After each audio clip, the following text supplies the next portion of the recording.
चलिए, एक और मसला है यहाँ पर, क्योंकि अभी काफी दिन से अगर आपने देखा होगा जियो पॉलिटिक्स के अंदर न्यूक्लियर पावर टेस्ट की बात चल रही है, न्यूक्लियर बॉम्ब टेस्ट की बात चल रही है और लगातार जो है इस पर बयान आ रहे हैं। ट्रंप ने कहा था कि हम भी जो है न्यूक्लियर बॉम्ब का टेस्ट करने वाले हैं, न्यूक्लियर टेस्ट करेंगे हम, इस तरह की खबर आई थी। और उन्होंने ये कहा था, ट्रंप ने कहा था कि क्योंकि बाकी देश कर रहे हैं, जिनमें पाकिस्तान का नाम लिया गया था, चाइना का नाम लिया गया था, रशिया का नाम लिया गया था, नॉर्थ कोरिया का नाम लिया गया था, ये तमाम नाम लिए गए थे। लेकिन अब जो अपडेट आया है वो पुतिन की तरफ से आया है, वो भी जी ट्रंप के बयान के बाद, कि हम जी टेस्ट करेंगे। और जहां तक खबरें आ रही है, ये भी आ रही है पीर जी की ये इंस्ट्रक्शन जो है पुतिन ने दे दिए कि इस दिशा में अब काम शुरू कर दिया जाए।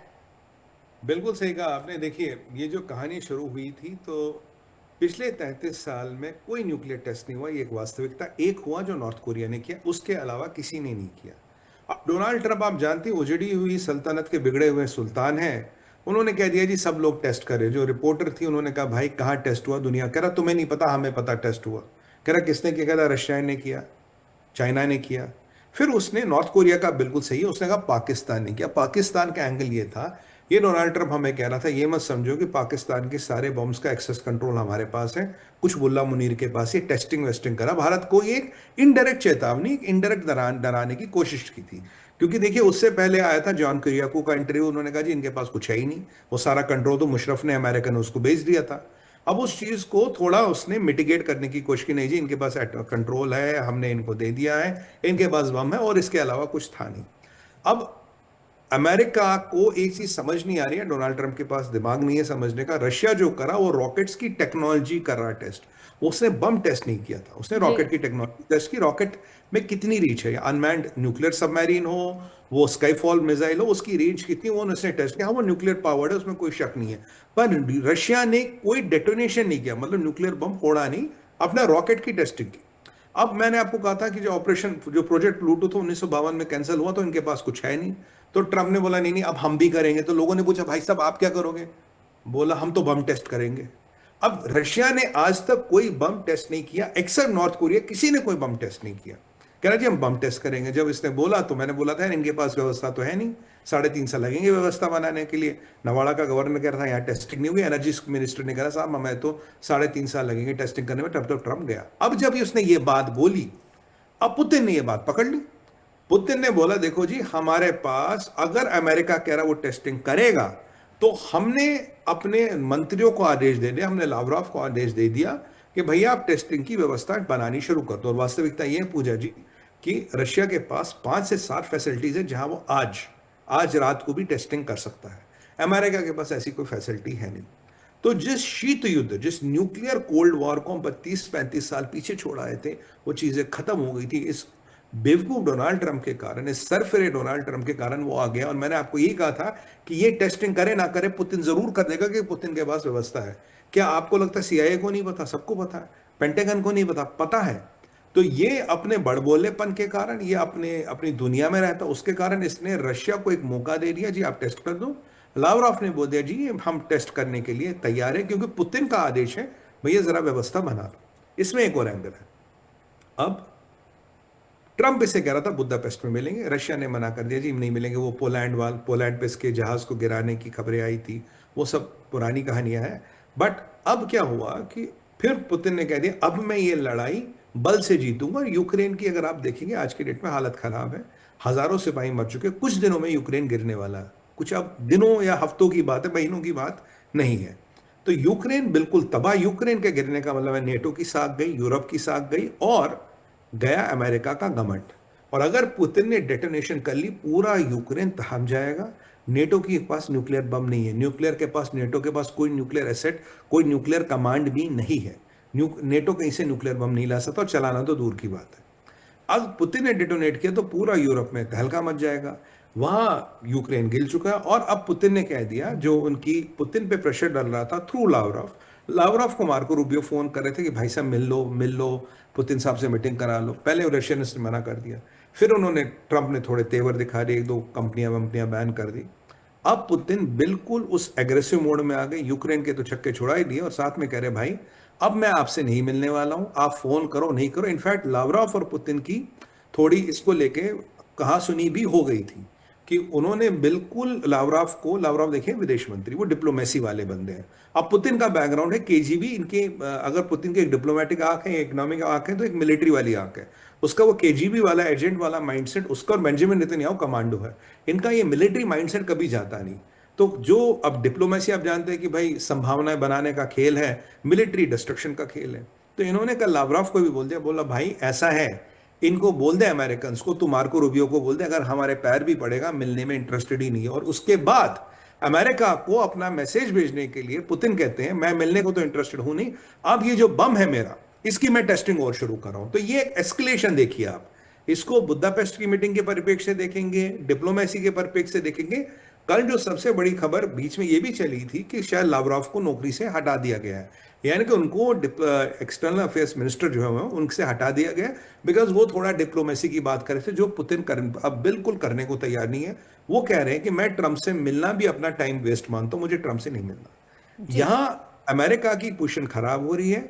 मतलब दुनिया को थर्ड विश्व युद्ध, थर्ड कोल्ड वॉर 3.0 जो न्यूक्लियर है उसमें ढकेलने का काम डोनाल्ड जॉन ट्रंप कर रहा है। और जब इसकी औकात नहीं है खुद करने की, अब आप बताइए आपकी मेरी जिंदगी और लाखों लोग की, करोड़ों लोग की जिंदगी को दांव पे लगा रहा है ट्रंप। अब अमेरिका की जो ऐसी तैसी करनी है करो, आपकी और हमारी जिंदगी को, जो हमारे ये दर्शक देख रहे हैं दुनिया भर में जो लोग बैठे, उनकी जिंदगियों को दांव पे लगाने का हक तुम्हें किसने दिया? तुम्हें क्या लगता हो तुम भगवान हो, तुम खुदा हो, तुम कुछ भी कर लोगे? मतलब हम क्या है, हम वी आर स्टिंग डक्स कि कोई भी कोई आके कुछ हो जाएगा? दुनिया में अस्थिरता लाने का श्रेय डोनाल्ड जॉन ट्रंप को जाता। काफी लोग इसे अमेरिकन मीडिया में लिख रहे हैं एजेंट ऑफ लूसीफर, यानी कि शैतान का एजेंट। लूसीफर क्रिश्चियनिटी में शैतान को कहते हैं, शैतान का एजेंट भी इसे लोग कह रहे हैं। या ये सनकी है, या सरफिरा है, या ये दुनिया की तबाही का मंसूबा लेके आया है, ये अभी बिल्कुल आकलन लगाना मुश्किल है ये तीनों में से क्या है। पर इसके जितने भी इरादे हैं पूजा जी, ठीक नहीं है। जी, आपको ये लगता है कि मतलब कि पुतिन ही है एक जो ट्रंप से टक्कर ले सकते हैं, अमेरिका से टक्कर ले सकते हैं? क्योंकि जो प्रेशर जिस वक्त ये यूक्रेन और रशिया का शुरू हुआ था, उस कॉन्फ्लिक्ट शुरू हुआ था, उस समय भी बहुत प्रेशर क्रिएट करने की कोशिश की थी। उस प्रेशर में ना इंडिया आया था ना रशिया आया था। देखिए, इसको एक बार ट्रंप को बहुत बढ़िया मैसेज दिया था व्लादिमीर पुतिन ने। उसने कहा तुम्हें क्या लगता है 145 करोड़ का मुल्क भारत तुम्हारे प्रेशर में आएगा? तुम्हें लगता है चाइना तुम्हारी बातें सुनेगा? और मैं आपको अगर अब रशिया की बात करूं, अगर मैं जनरल रूट को कोट करूं, जनरल रूट नेटो के हेड है पूजा जी, उन्होंने कहा था रशिया हमसे 10 गुना तेजी से मिसाइल बनाता है, 10 गुना तेजी से। रशिया हमसे 3 गुना तेजी से हथियार बनाता है और 1/3 कीमत पे बनाता है। रशिया के पास इतना आर्सनल है जो सालों तक कन्वेंशनल युद्ध लड़ सकता। अब देखिए पूरे दुनिया भर का हथियार खप गया यूक्रेन में, जी। पर रशिया अकेला हथियार बना रहा, अब भी लड़ रहा। आज भी रशिया के पास अकॉर्डिंग टू जनरल रूथ सालों का कन्वेंशनल युद्ध करने की क्षमता है। अमेरिका के पास 7 दिन का कन्वेंशनल हथियार बचा, उसके बाद न्यूक्लियर पर जाना पड़ेगा। ये कर्नल थॉमस डगलस ने कहा था, जो माइक पॉम्पियो इनके फॉर्मल विदेश मंत्री के डिफेंस अटैची, इनके डिफेंस एक्सपर्ट थे उनके यहाँ, ये उनका कहना है। जी। और जो हमने अभी देखा जो परिस्थिति है, तो हथियार बनाने की, रखने की और नई टेक्नोलॉजी लाने में अमेरिका बहुत पीछे है। जी। और रशिया में पूजा जी एक और सिस्टम होता है जिसके बारे में मैंने पहले भी बात की, वो डेड मैन स्विच है। डेड मैन स्विच या डेड मैन हैंड कहते हैं। मान लीजिए आपने रशिया को पूरा तबाह कर दिया, पूरी दुनिया आ गई, सारे न्यूक्लियर बम आप रशिया पे गिरा दो, रशिया रिटेलिएट नहीं कर पाएगा, जबकि रशिया न्यूक्लियर ट्राइड है, वापस करेगा। मान लीजिए कुछ नहीं हुआ, आपने सारे रशिया के सबमरीन शिप्स एक साथ आपने बर्बाद कर दिए, जो संभव नहीं, मान लीजिए कर दिए। उसके अलावा पूजा जी होगा क्या कि रशिया के पास जो टेक्नोलॉजी है, ये रशिया अभी पिछले 37 साल से इसके बारे में बात नहीं करता, अभी पीछे उन्होंने बात की थी। ये दिमित्री मेडोफ ने अमेरिका को याद दिलाया था, वैसे हमें तो याद था, नहीं याद दिलाया। रशिया में एक सेंसर्स का नेटवर्क है और एक चीज़ों का नेटवर्क है। जैसे एक अमाउंट ऑफ रेडिएशन होगी, एक अमाउंट ऑफ वाइब्रेशन होगी, हजारों न्यूक्लियर मिसाइल जिनकी डेस्टिनेशन तय है वो जाके दुनिया को बर्बाद करेंगे और अमेरिका को खत्म कर देंगे। और पूजा जी उसमें कोई ह्यूमन इंटरवेंशन की जरूरत नहीं है, कोई एक्सेस कोड नहीं चाहिए, कोई कमांड, कोई कंट्रोल, कोई कुछ नहीं चाहिए। They will fly on their own, यानी कि खुद से वो साइलोज में से निकलेंगे और दुनिया को बर्बाद करने की क्षमता रखते हैं। 7,900 मिसाइल्स जिनके पास एटम बम लगे हैं और उनमें से कुछ MIR भी है जिनके उनमें से एक से ज्यादा एटम बम लगा है। ये तब होगा जब आप कुछ अब पुतिन भी नहीं बचेगा, कोई नहीं बचेगा। ये खुद ब खुद निकल के अमेरिका को खासकर और यूरोप को बर्बाद करेंगे और दुनिया के कुछ शहरों जी पे जो उनके निशाने पे हैं। जी, यूएस ने भले ही ट्रंप ने एक शगुफा छोड़ा हो, लेकिन पुतिन तो जो बोलते हैं वो करके दिखा देते हैं, ये बात बिल्कुल। उनके लिए जानी जाती है। लेकिन एक और जंग के हालात जो बने हुए हैं वो ईरान जी और इजराइल के बने हुए हैं। अगर हम बात करें, जब इजराइल बना था तो ईरान दूसरा देश था जिसने उसे मान्यता दी थी, बड़े जी जिगरी यार थे, लेकिन अब एक दूसरे की जान लेने पर, एक दूसरे को नेस्तो नाबूद करने पर तुले हुए हैं।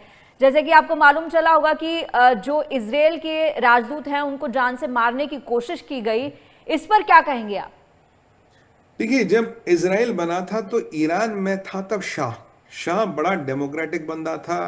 कहते हैं कि 1972 के आप तेहरान के फोटो देखेंगे और 2025 के देखेंगे, लगभग लगभग 52 साल बाद, 1972 में आपको तेहरान का बीच, उसमें महिलाएं दिखेंगी, आपको बीच वेयर में दिखेंगी, एक यूरोप का आपको बीच सा दिखेगा। और आज के डेट में अगर किसी बच्ची का हिजाब ठीक ना हो, मशाबा का आपने केस सुना, जो 22-23 साल की बच्ची को उन्होंने पीट पीट के मार दिया। ये जब इस्लामिक रेवोल्यूशन आया, जब खमीनी आया, खुमैनी पहले, अब तो खमीनी है, जो खुमैनी आया, वैसे खुमैनी का जो अस्तित्व है ना, जो बैकग्राउंड, ये सऊदी के हैं, है तो शिया पर ये सऊदी से आते हैं। ये जब जब इन्होंने टेक ओवर किया और इस्लामिक रेवोल्यूशन आया, तो तब से ईरान कहता है, जबकि ईरान और इसराइल में 2000 किलोमीटर का फासला है जी, बीच में कुछ नहीं है, 2000 किलोमीटर दूर है एक दूसरे से। ये कहता है कि जब तक कोई भी यहूद जिंदा है तब तक कयामत यानी कि आखिरत नहीं आएगी, और अगर कयामत लानी है तो यहूदों को मारना केवल इजराइल में ही नहीं, दुनिया के हर जगह में जो भी यहूद है उसको मारना पड़ेगा। ये हमास हिजबुल्लाह के चार्टर में भी लिखा, जो मैं आपको कह रहा हूं। तो अब ये एक रिलीजियस कॉन्फ्लिक्ट है। वो ईरान दूसरा था शाह वाला, ये खमेनी वाला ईरान है। ये ऑल टुगेदर डिफरेंट एनिमल है। ये कहता है जी इसराइल को हमें खत्म करना है, इस यहूदियों को मारना है, सबको मारना है, ये बिल्कुल क्लियर एजेंडा है उसके। जी तो इनके पीछे लड़ाई हुई। लड़ाई में भी इन्होंने क्या किया, अभी खबर आती है मैक्सिको में इसराइल के एम्बेसडर को टारगेट करने की कोशिश की गई, और किया किसने? कुर्द फोर्स ने। इनका एक है इस्लामिक रेवोल्यूशनरी गार्ड, उसका एक कमांडो यूनिट या स्पेशल फोर्सेस यूनिट है कुर्द फोर्स। कुर्द फोर्स ने मैक्सिको में प्लॉट बनाया इसराइल के एम्बेसडर को मारना। मैक्सिको एक नॉर्मल टेरिटरी मानी जाती है, वहाँ ना इसराइल भारी है, ना ये ईरान भारी है। तो एक न्यूट्रल टेरिटरी में इसराइल के एम्बेसडर को असैसिनेट करने की कोशिश की गई, जिससे इसराइल भड़का हुआ है। और इसराइल ने अपना जो सिक्योरिटी मैट्रिक्स है पूरा रिव्यू कर दिया। देखिए, दो होते हैं, रेड, ग्रीन और ऑरेंज। ग्रीन में कोई ज़्यादा सिक्योरिटी होती नहीं, ऑरेंज में थोड़ा बहुत देखते, रेड में पूरी सिक्योरिटी होती है। तो मैक्सिको ग्रीन में आता था। मैक्सिकन सरकार ने इसको बताया भाई ये करने वाले हैं ये लोग। पर सवाल यहाँ ये है कि कुर्द फोर्स जो है ये जहादी टाइप फोर्स है। आईआरजीसी की औकात आपने देखी ली कितनी है। वैसे नाम तो अपने आपको बहुत रखा था इस्लामिक रेवोल्यूशनरी गार्ड, पर औकात है नहीं उनकी, वो अलग बात है। पर अब कुर्द फोर्स मैक्सिको में जाके इसराइल के एम्बेसडर को मारे, इतनी उनकी औकात है नहीं। अगर मैक्सिको में मारने की साजिश की गई है तो कोई ईरान की मदद कर रहा है, और अगर मैक्सिको से इंटेल आके इसराइल को मिल रहा है तो कोई इसराइल की भी मदद कर रहा है। अब मैक्सिको का बॉर्डर किससे लगता है? अमेरिका के साथ। सीआईए का वहाँ अच्छा खासा होल्ड है, जी और सीआईए ड्रग कार्टल्स है मैक्सिको के, डीए, ये दोनों इन पे नजर रखते हैं। तो इन्हीं में से कहीं से इंफॉर्मेशन है, क्योंकि इनको या तो यूज किया कुर्द फोर्स इन्हीं के मदद से करेगी या उनको यूज करेगी। तो अब यहां एंगल आता है कि मैक्सिको का ड्रग कार्टल्स या ये जो नफेरियस गैंग्स है मैक्सिको की, इनकी मदद से कुर्द फोर्स इनको असैसिनेट करना चाहता था। या अगर ये नहीं है तो उसके अलावा अगर किसी का सिक्का वहां चलता है आज की डेट में, वो चाइना का चलता है। और चाइना और ईरान के बड़े अच्छे संबंध है। होतियों को जो हथियार मिलते हैं वो कहीं ना कहीं चाइना से आते हैं। तो क्या ईरान ने चाइना की मदद से या मैक्सिको की गैंग्स की मदद से या ड्रग पैडलर्स की मदद से इसराइल के एम्बेसडर को असैसिनेट करने की कोशिश की?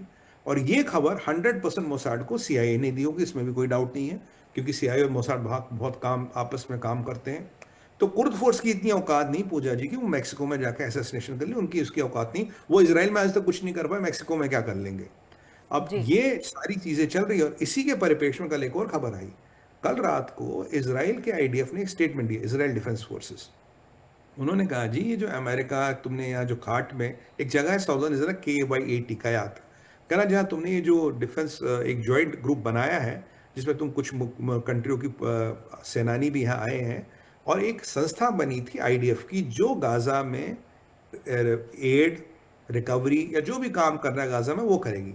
धीरे धीरे उस संस्थान को बाईपास करते हुए जो एक जॉइंट कमांड एंड कंट्रोल बना है कात में, वो अपनी एक संस्था बना के वो वहाँ काम करने लगी है। वहाँ तुर्किया घूमने लगा है, वहाँ सब मुसलमान मुल्कों को फ्रीडम सी मिल रही है। कल पहली बार इजराइल के आईडीएफ ने खुला सिस्टम बोला हम इससे खुश नहीं है, हम आपके नौकर नहीं है, अगर आपको लगता है कि हम आपके अंडर काम करेंगे, ये क्षेत्र हमारा है, हम आपके अंडर काम नहीं करेंगे। जी।